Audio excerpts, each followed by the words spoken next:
Alright guys, welcome to another game. This time we have in the color of pink, playing as the Macedonian Dynasty. It is pink.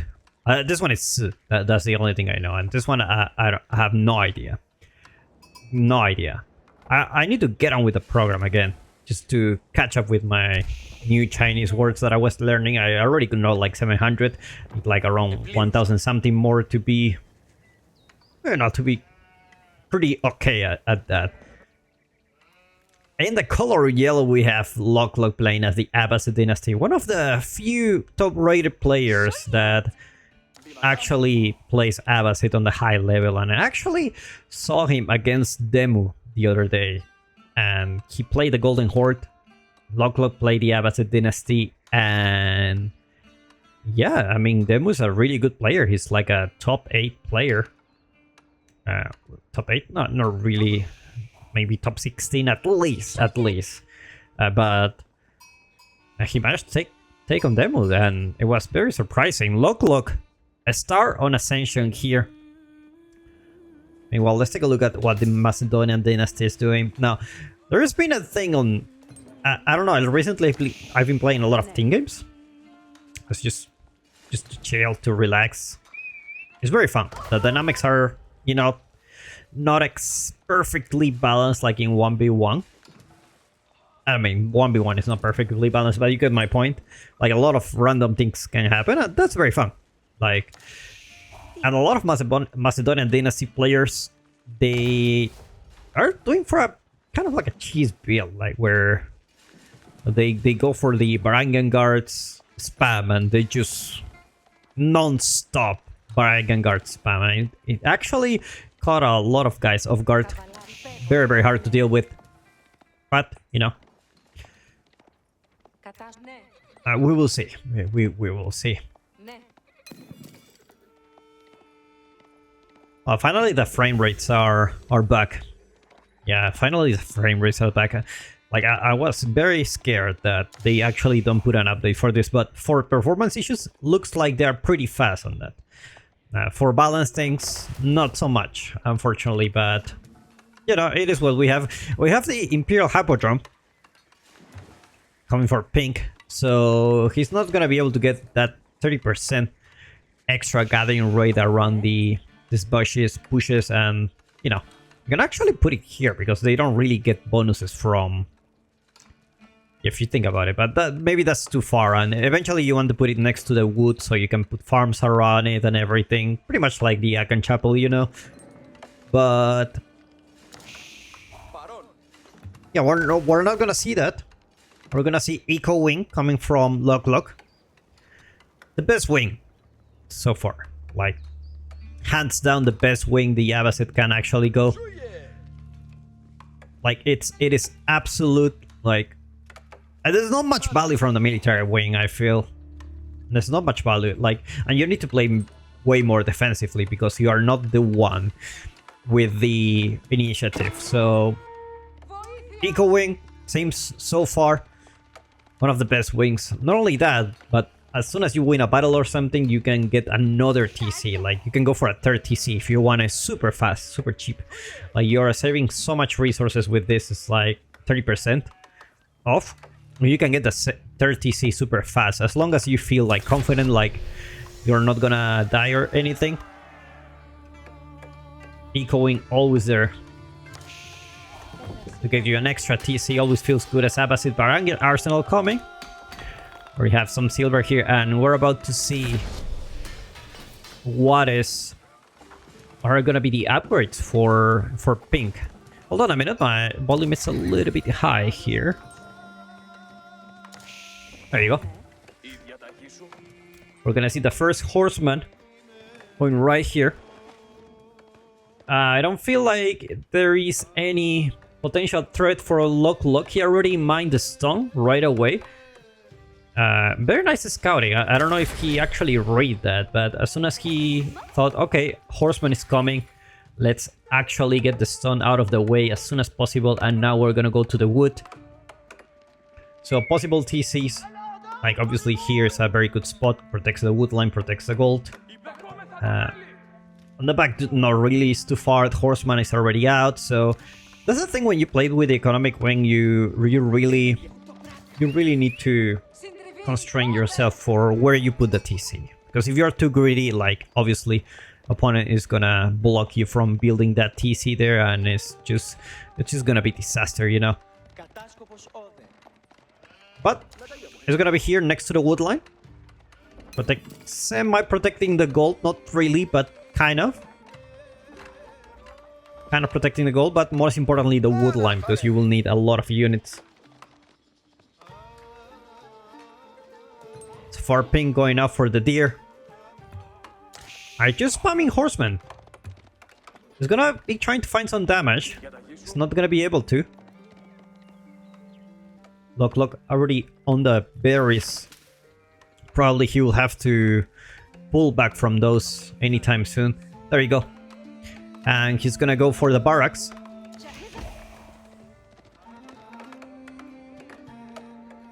Right, so now Abbasid playing tower defense simulation. This is the scariest part for Abbasid, I think. It's probably the scariest part. Like, you're the most vulnerable, like, you have no units, you only have a couple of TCs. There's not really the opponent can do, except for this kind of dives, which I don't know if it was worth it, but definitely it's... you don't want to lose your early units like this, definitely. Oh, see, a new champion here is going to be the Horseman. Oh, this guy is going to be a little bit more tanky, and we do see the Varangian Stronghold coming from ping, and it can be any unit. Archer, Spearman, Daddy at some point.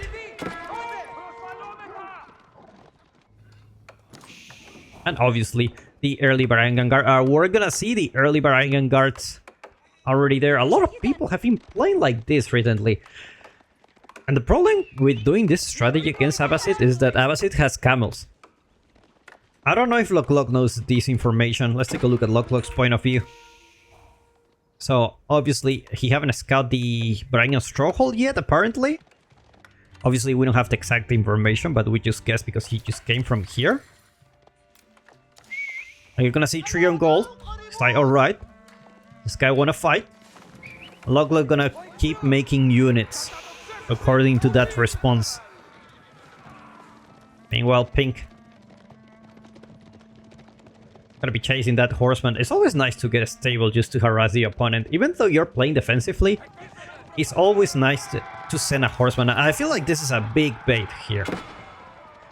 Very big bait. Like, there are 1, 2, 3, 4, pretty much 4 military units here that are pretty much wasted to follow this.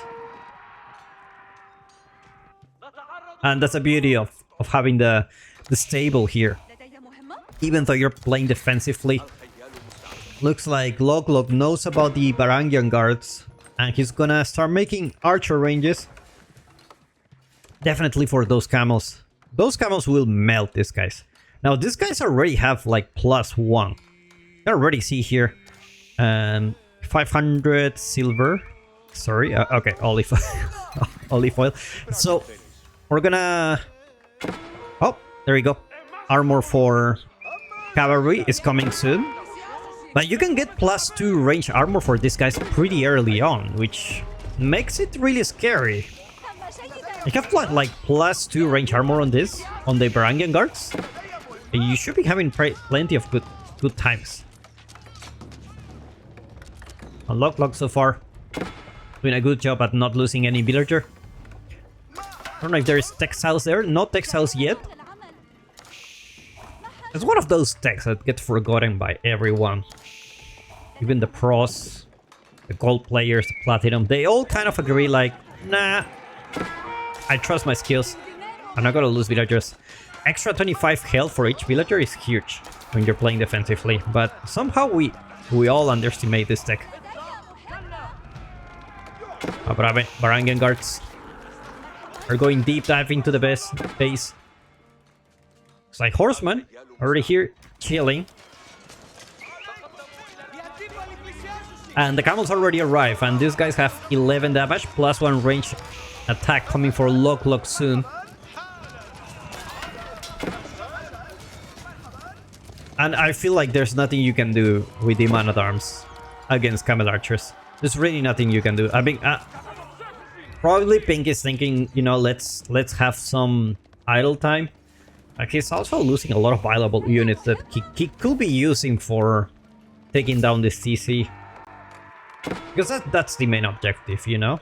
You see Abbasid with a 2 TC, you need to take it down. Like, either you go for a super fast castle, so you can have good units and dive into his base before he actually have enough units. Or you commit to Feudal Age, start ramming and, you know, take down the second town center before it's too late. We're already seeing quite a lot of villager difference for Lok. And Camel Archers start getting a very healthy number, 12 damage each. Meaning even a +2 range armor for Pink is not really gonna matter much.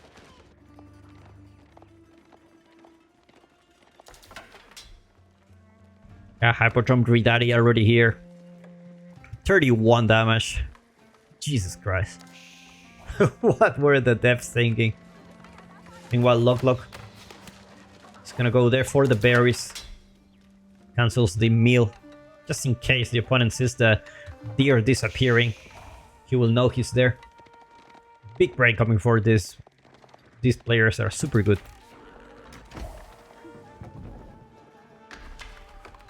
Outpost coming here. And that pretty much means that Lok is getting ready for a castle age. I don't think he feels he's in danger of dying anytime soon.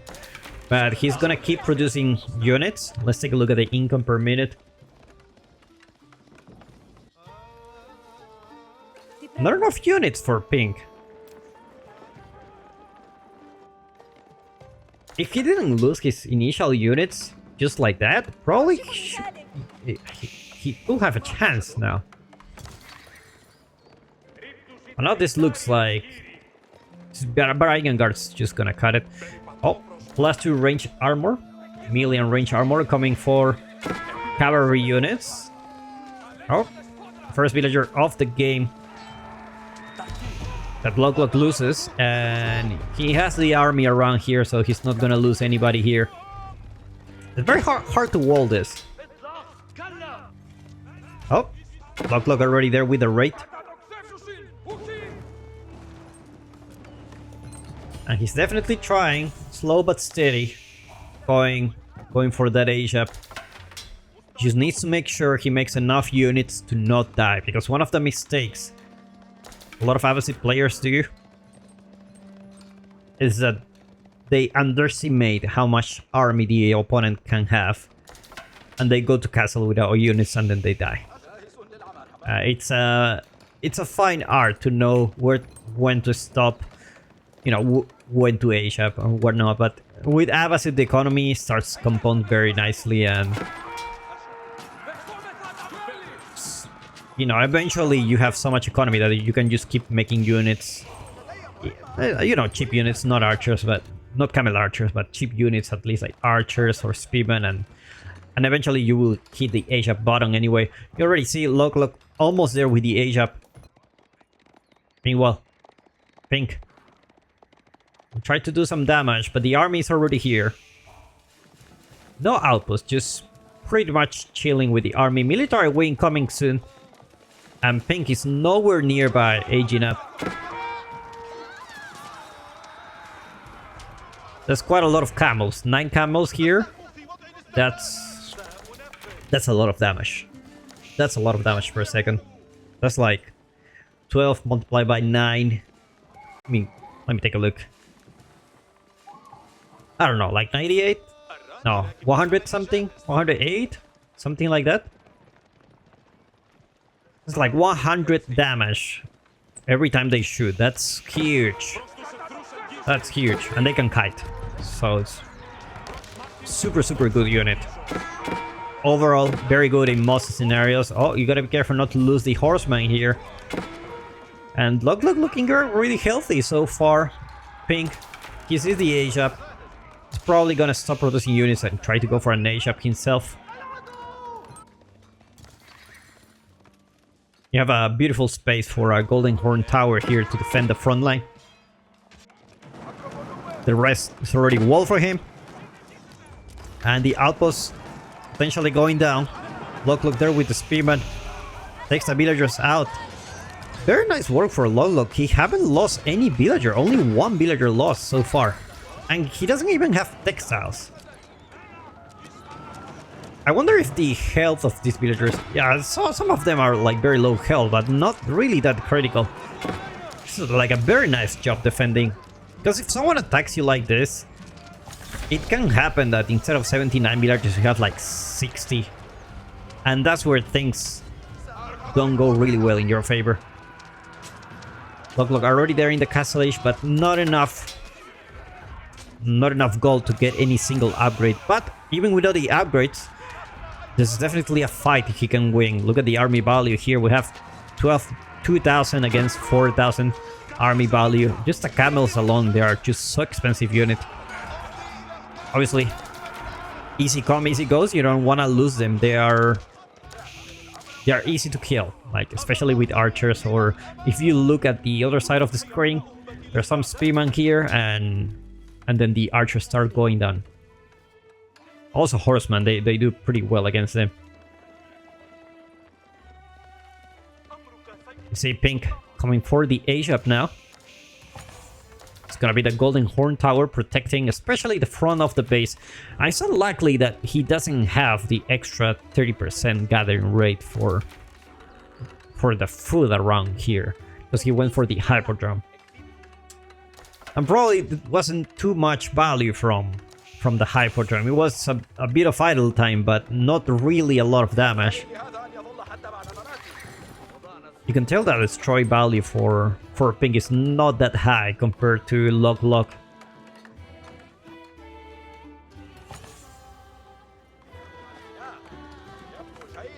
Veteran Spearman coming soon, and this is the point where Abbasid will explode. Look at the food income.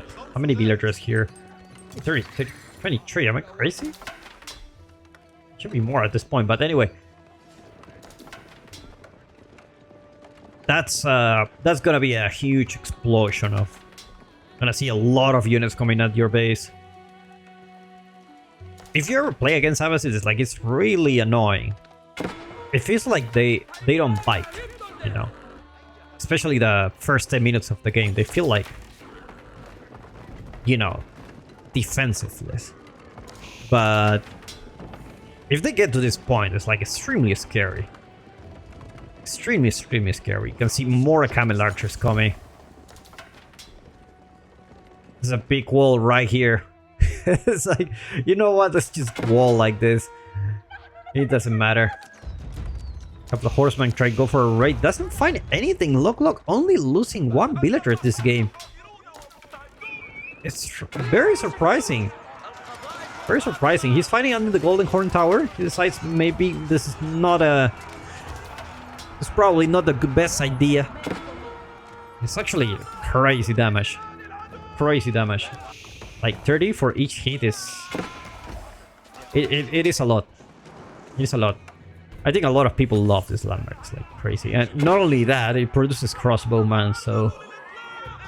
It's one of those things where... I think the devs love this save a little bit more than others. I have that feeling. Phalanx coming soon, which is extremely good. Extra range attack for all those spearmen. Meanwhile, Pink starting the transition to archers. Probably either that or crossbows. I don't see archer ranges yet, so it's probably gonna be archers. There you go, archer range coming, and probably it's gonna be a mix of crossbows, archers. He only have the +1 yet. He has a lot of silver. He could get another +1 for the archers.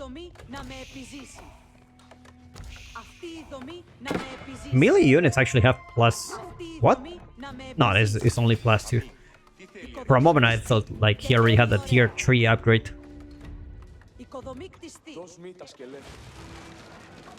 Look, going for a flank. Finally found a way to get into the base. Not enough units for Pink. Double attack coming from Lock. And this is a huge army. I don't see a world where pink can actually win a fight here. But the Varangian guards were quite annoying at the beginning.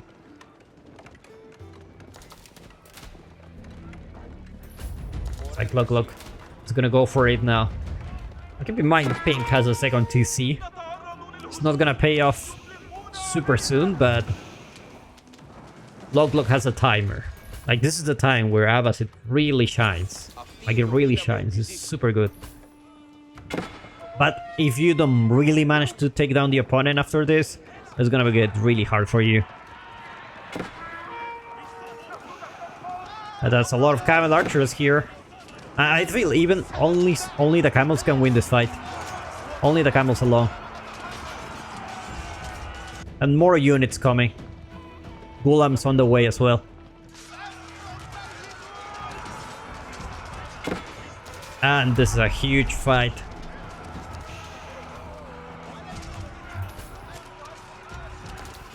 There really isn't nothing pink can do at this point, and there are more units coming.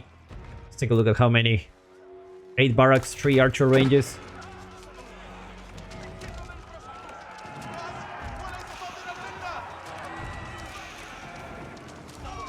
And that's where finally look has some time for payback. Pink doesn't have many units left. It's trying to transition to horseman. It's not really gonna work against this amount of camels. That's just too many units.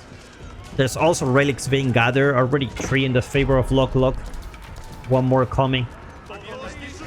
Sacred sites being captured, and that was enough. We'll play by these guys. I put a link in the description where you can follow Lock Pink. I don't know who you are, but anyway, let's take a look at the graph. Alright, so you can see how this graph looks when Abbasid explodes. It's a huge difference. Let's take a look at the villager count. Let's take a look military count here. You can see Pink had a little bit of an advantage here, but he lost quite a few, and never a good idea.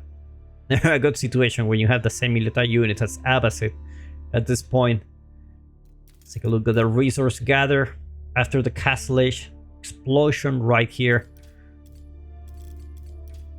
Military, economy, obviously very much in favor of Lock.